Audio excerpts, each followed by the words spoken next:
impeachment inquiry very much on the table. For more on this, I want to turn to Congresswoman Marjorie Taylor Greene. She joins us on the phone right now. Congresswoman, great to have you with us today.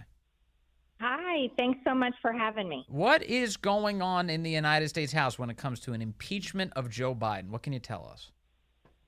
Well, I think it's, for everyone listening, it is an extremely big deal that you heard Speaker Kevin McCarthy talking about that the evidence that we have provided through our investigations on the Oversight Committee, also Ways and Means Committee, as well as testimony from witnesses and information that we've been able to uncover through subpoena work and the SARS reports we've read in the Treasury, that all of that together has risen to the level of an impeachment inquiry.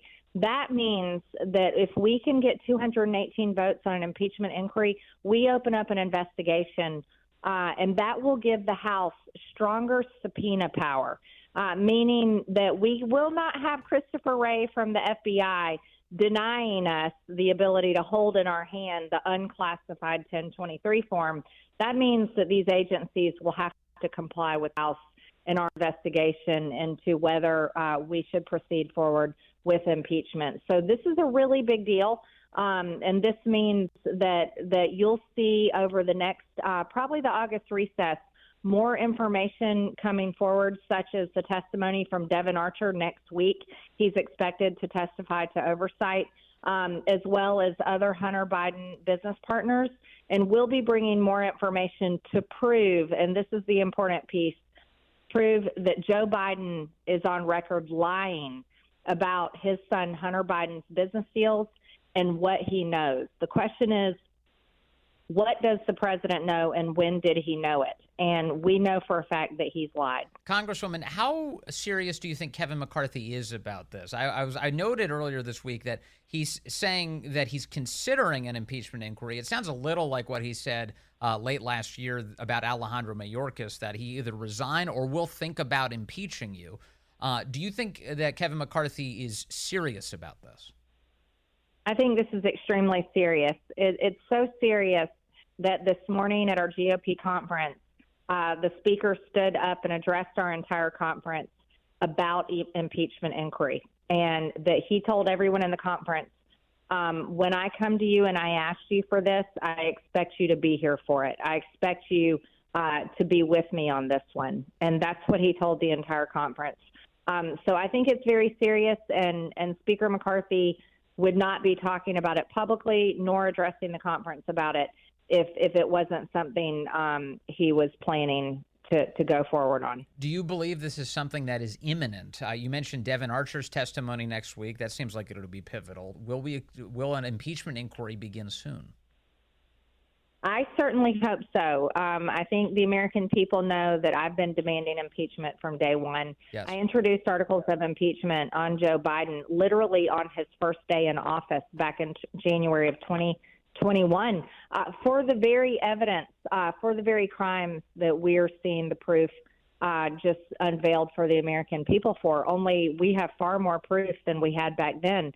Back then, we only had information and interviews that came from the Hunter Biden laptop, which is damning, which in my opinion is plenty of proof right there to impeach Joe Biden.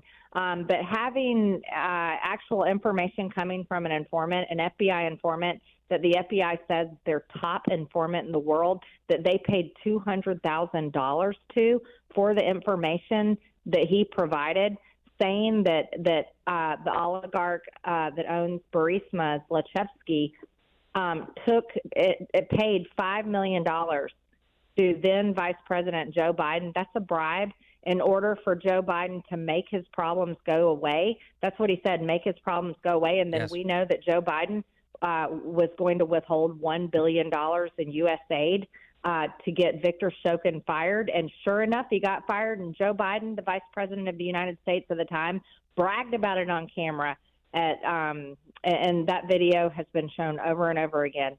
So the information is there. The proof is there. We have the bank statement showing wire transfers from foreign nationals, foreign countries, foreign governments into fake shell LLC accounts. and then millions of dollars paid out to multiple Biden family members, including grandchildren. No, not the one that Hunter Biden and Joe Biden are denying, but their other grandchildren that they admit are theirs.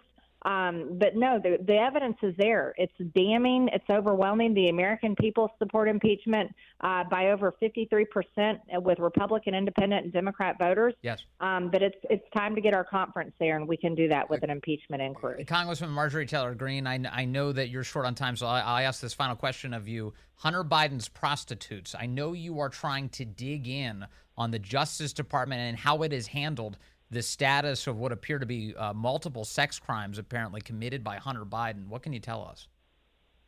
Yes, thank you for asking about that. This week, Chairman James Comer and I have sent a letter to two women, ironically.